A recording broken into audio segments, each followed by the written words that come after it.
먼저 첫 번째로 주성 CMC의 김정근 부사장님께서 재건축의 현 주소와 그리고 센터센식의 재건축 추진 가능성에 대해서도 좀 말씀을 주실 겁니다. 김정근 부사장님께서는 재건축 사업에서는 이렇게 많은 실적도 보유하고 계시고 국내에서 최대 전문가라고 말씀해도 더 이상 설명이 필요 없을 정도로 많이 관여하고 심의도 하고 계시는데, 재건축이라는 게 저도 이제 리모델링하고 재건축을 비교를 했을 때 재건축이 가능하다면 재건축을 하라고 저도 권장을 합니다. 하지만 왜 안 되는지를 근거로 봐야 되는 건데, 입주민들께서는 내부적으로 주관적으로 이제 평가를 하셔가지고 팩트 없이 우리는 재건축 할 거야 말 거라고 판단하시는데, 오늘 저기 김정근 부사장님께서 어떤 기준들을 가지고 우리가 센터센식에 대해서 검토를 해주셨는지 발표를 해주시면 감사하겠습니다. 네, 안녕하십니까. 방금 우리 사회자로 또 소개받은 주성 CMC의 김정근 부사장입니다. 오늘 굉장히 무거운 주제로 제가 또 설명을 하게 되었습니다. 왜냐하면 대부분의 사람들이 다 리모델링과 재건축을 두고 왔을 때는 거의 대부분 재건축을 선호하는 성향이 훨씬 많기 때문에 제가 이 재건축에 대해서 향후 나아갈 방향, 또 정책 방향, 이 부분에 대해서 제가 설명하게 돼서 좀 한편으로 좀 마음이 무겁습니다. 제가 오늘 발표할 제목은 크게는 세 가지고 네 가지를 그냥 제가 그냥 추가로 해서 말씀드린 사항입니다. 그러니까 첫 번째는 정부가 이 재건축에 대해서 굉장히 많은 정책을 내고 있는데, 이 정부의 재건축 완화 정책의 현실과 또 한계성에 대해서 한 꼭지로 제가 설명해 드리고, 두 번째는 그렇다면 센터센시블 아파트의 재건축 추진 가능성이 있을까? 라는 부분으로 제가 또 설명드리고, 세 번째는 재건축 추진 사업에 대한 저의 의견을 한번 드리고자 합니다. 우리 윤석열 정부가 이제 들어오면서 이 재건축 활성화를 위한 정책이 120 패스트트랙 대책부터 아주 쏟아져 나오고 있었습니다. 근데 이제 현재 법률 개정 진행조차 없는 상태인데, 제가 그 2024년 5월 14일자 한국주택경제의 신문에 이런 기사가 나왔습니다. 재건축 재개발 패스트트랙 법안 일단 멈춤이라는 이 꼭지글로 나와서 그 안에 내용을 쳐다보면 윤석열 정부의 정비사업 주요 정책인 패스트트랙 제도 도입이 장기간 중단될 전망이다 라고 좀 어두운 얘기를 좀 해줬고요. 그래서 결국은 올해 초 정부가 발표한 이 패스트트랙 방안을 담은 도시정비법 개정안도 폐지가 불가피하다라고 하는 기사가 실렸습니다. 굉장히 우리 그 재건축 연한에 대해서 30년 단축이라는 굉장히 좋은 정책에 대해서 바로 시행할 것처럼 지금 의견을 줬었었는데, 지금 실제로는 거의 시행이 되고 있지 않고 법 제도도 지금 구성되기가 조금 희박하다라는 기사가 나온 거를 또 지금 방금 보여드렸고요. 그래서 지금 이 재건축에 대한 이 불확실한 정책을 기대만 하고 있을 수 있는 그런 현실인데, 그래서 만약에 이게 이제 정비계획 수립 이것뿐만 아니라 요즘에 이제 모든 재건축 현장에서 가장 이슈가 되고 있는 것들이 그 정비계획 수립 과정에서의 기부채납 시설이라든가 임대주택 주 승가 이런 것들에 대해서 각각 인허가권자하고 굉장히 갈등이 많습니다. 또 신속통합기획으로 인해서 서울시 한강변은 거의 서울시에서 압구정 선거역도 똑같지만 신속통합기획으로 반드시 하라고 지침을 하지만 거기에는 굉장히 많은 기부채납과 임대주택에 대한 수가 포함되어 있어서 그 조합에서는 그 부분에 대해서 조합원들에게 설명하는 부분에서 굉장히 갈등이 심화되고 있어서 그 부분도 어쨌든 이 재건축의 진행 속도에 큰 역할을 주고 있습니다. 그러면 이 재건축 사업이 과연 어느 정도 걸릴까? 다 들은 내용들이 있으시겠지만 정말 아무 문제 없이 순차적으로 갔었을 때 최소한 10년 정도 걸린다라고 볼 수 있습니다. 이거 정말 아무 문제가 없었을 때. 근데 잠실중공 5단지 같은 경우에는 저희들이 그냥 우스갯소리로 얘기하는데 현 집행부가 거의 노령화가 돼 있기 때문에 이 분들이 준공될 때까지 어떻게 될지 이 부분에 대해서 굉장히 걱정이 좀 없지 않아 있습니다. 그만큼 이 대규모 이 재건축의 사업에는 여러 가지에 대한 현안과 법안들이 있기 때문에 이 부분을 굉장히 매끄럽게 진행하는 게 굉장히 어렵다라는 게 있고 또 그 지금 뭐 이렇게 알고 계신 것처럼 이제 둔촌 주공 같은 경우에는 이제 한 3년 사이에 공사비 건 때문에 그 공사 중단 사태가 있었었는데 이로 인해서 뭐 공사비 증가 또 불필요한 행정 절차 뭐 여러 가지 규제 때문에 항상 이 재건축에 대해서 정부에서 굉장히 강조를 주고 있지만 실질적으로 실행하는 거에 있어서는 한계가 있다라고 보여주고 있습니다.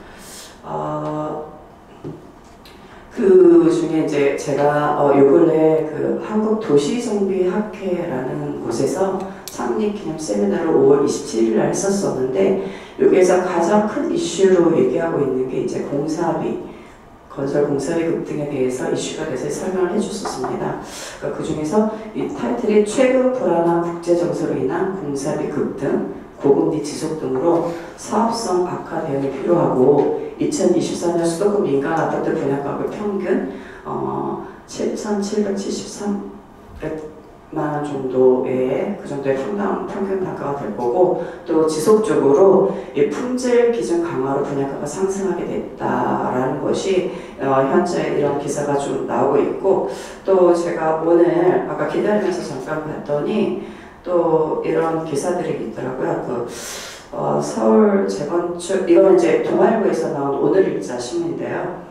서울 재건축 확정단지 40%가 2년 이상 계속 지연하고 있다라는 것들이 지금 얘기하고 있는 쭉 같은 맥락인데 사업을 계속 좀 수순대로 다 가고 싶지만 이미 시공사를 뽑다면 시공사에 대한 그런 공사비에 대한 리스크를 계속 조합한테 요청하는 경우가 많이 생기고 또 그거에 대해서 또 분양가에 대한 상승에 대한 부분들이 많기 때문에 여러 가지 악순환이 계속되고 있다라고 보고 그거에 대해서 이 재건축에 대한 드림과 또 현실 속에서는 굉장히 괴리감이 좀 있다라고 말씀드리고 싶습니다. 그렇다면 이제 두 번째 꼭지 센텀 센시블 아파트 재건축의 추진 가능성이 있을까? 라는 부분인데 첫 번째는 그 센텀 센시블 아파트는 현재 이미 기준 용적률이 그 2종 일반 주거지역의 348.52%로 지금 되어 있습니다. 근데 이제 이 부산 지역에 보면 부산광역시 용도지역 현황을 보면 2종 일반 주거지역이 지금 7,147만 3천 정도의 면적이 거의 2종 일반 주거의 220%를 초과하는 면적을 갖고 있고 이 센텀시빌도 역시 상한 용적률 220%를 초과한 상태다라고 하는 게 지금 센텀 센시블 아파트의 현 주소이고요. 그렇다면 이제 이거를 재건축을 해야 된다. 그럼 재건축은 역시 사업성이 있어야지 그것을 소유하고 있는 사람들한테 분담금이 적기 때문에 과연 이거를 사업성 좋게 하기 위해서는 어떻게 해야 될까라고 고민하면 지금 2종 일반 주거 지역이 준지거까지 즉 2단계가 상향이 돼야지 재건축을 할 수 있는 가능성이 있다라고 보여집니다. 그래서 그렇다면 이게 부산광역시의 지구단위 계획 운영 지침을 한번 보면은 지구단위 운영 지침에 보면 한 25, 즉 2단계 2종에서 준주거 지역까지 2단계를 상향하게 되면 기부 체납으로 기부한 시설 확보 비율이 25%가 되어야 된다라고 되어 있습니다. 그렇다면은 이 25%에 해당하는 기부 체납을 토지, 뭐 현금, 요즘에 서울시 같은 경우에 이제 공공시설을 신축을 해서 그거를 감정가해서 이제 뭐 체납하는 기부 체납하는 경우가 있는데 뭐 이렇게 한다고 하더라도 현행법에 의한 법 적용을 다 받게 되면 저희가 갖고 있는 기준 주택 수가 줄어드는 상황이 발생할 수도 있다. 라고도 제가 지금 센터 센시블 아파트 재건축을 한번 보니까 그런 현황이 좀 있습니다. 그래서 이 센텀 센시블 아파트의 이 재건축 사업에 대해서 제가 보는 사항으로는 한 3가지 정도로 의견을 드릴 수 있는데, 현재 지금 센터 센시블이 가지고 있는 이런 현황을 가지고 봤었을 때에는 이걸 재건축을 하게 되는 25% 기부 체납을 한다면 사업성이 악화가 되고, 또 이걸로 인해서 또 저희가 기간을 30년이라는 기간을 또 기다려야 되기 때문에 또 공사비가 상승할 수 있는 여력이 있고, 또 초과이익 함수에 있다는 경제이익에 대한 부담을 가지고 있어서 또 굉장한 조합원들과의 심각한 갈등이 예상된다라고도 말씀드리고 있고요. 두 번째로 지금 아까 조금 전에 말씀드린 것처럼 지금 이 센텀 센시블 아파트는 아직 30년이 되지 않았어요. 앞으로 9년을 더 기다려야 되는 그런 상황이기 때문에 만약에 이제 99대 재건축을 하겠다고 하면은 9년 동안 이 주거 환경에 대한 불편함을 어쨌든 지속적으로 갖고 있어야 된다. 근데 9년을 기다렸는데 조금 전에 제가 앞전에 설명한 것처럼 정책이 잘 반영돼서 아까 얘기한 것처럼 30년에 대한 패스트 트랙이 통과되고 라는 법안이 잘 반영이 되면 9년을 기다린 보람이 있지만 현재 상황에서는 그것도 약간 무연하다라고 말씀드릴 수 있습니다. 그리고 또 3번째, 저희가 그 재건축 사업에 대해서 그 부동산 전문지 통계에 보면은 강남 상구의 108개 현장 전수 조사 결과 보면 안전진단부터 준공까지 15.07년이 소요됩니다. 그리고 이제 우리가 30년이 연한이 되고 정말 잘 돼서 뭐 보관도 마련돼서 이제 저희가 스타트 한다고 하면은 이제 저희가 잘 돼서 입주까지 가게 되면 한 15년, 한 16년 뒤에 입주를 할 수 있다라고 하는 이런 보여짐이 있습니다. 그래서 지금은 이제 저희도 그 사업 현장에 리모델링 현장에 지금 5개 리모델링 현장 계약 실적이 있는데 서울시는 없고, 근데 서울시는 워낙 이제 재건축에 대한 희망들이 너무 많기 때문에 서울시의 현장은 없지만 저희가 경기도에 4건하고 저 지방에 1건이 있습니다. 근데 이 경기도권은 저희 권리변동 계획까지 다 굉장히 순차적으로 잘 진행되고 있기 때문에 그 재건축에 대해서 현실적으로 파악해서 좀 불가능하다고 판단되는 그런 단지는 신속하게 리모델링 선택을 해서 사업을 진행하고 있다라고 저희가 이제 추진하고 있는 현장을 그렇게 보여주고 있습니다. 그래서 이 재건축 사업에 대해서 제가 조그맣게 드릴 수 있는 의견은 재건축 사업보다는 상대적으로 이 리모델링 사업이 기부 체납이라든가 임대주택, 또 재건축 초과이익 한수 등의 부담이 별로 없고, 아까 얘기한 것처럼 재건축 사업에 비해서는 기간이 현저하게 단축될 수 있다라고도 말씀드릴 수 있습니다. 그래서 만약에 이 현장이 리모델링을 할 수 있는 스타트선에 있다라고 하면은 빨리 진행하는 게 현 조합원 또 입주민의 주거 환경 여건이라든가 또 부동산 가치 향상에 있어서는 굉장히 좋은 방법이다. 만약에 리모델링이 구성되어 있지 않다라면 그 준비하는 기간도 시간이 많이 소요되지만 지금 현재 리모델링이 잘 꾸려져 있고 지금 막 갈 수 있는 그런 현장이라고 한다면 바로 시행하는 게 이 입주민들에게 아니면 자산가치라도 여러 면에 굉장히 효과적이다라고 감히 의견을 드려보겠습니다.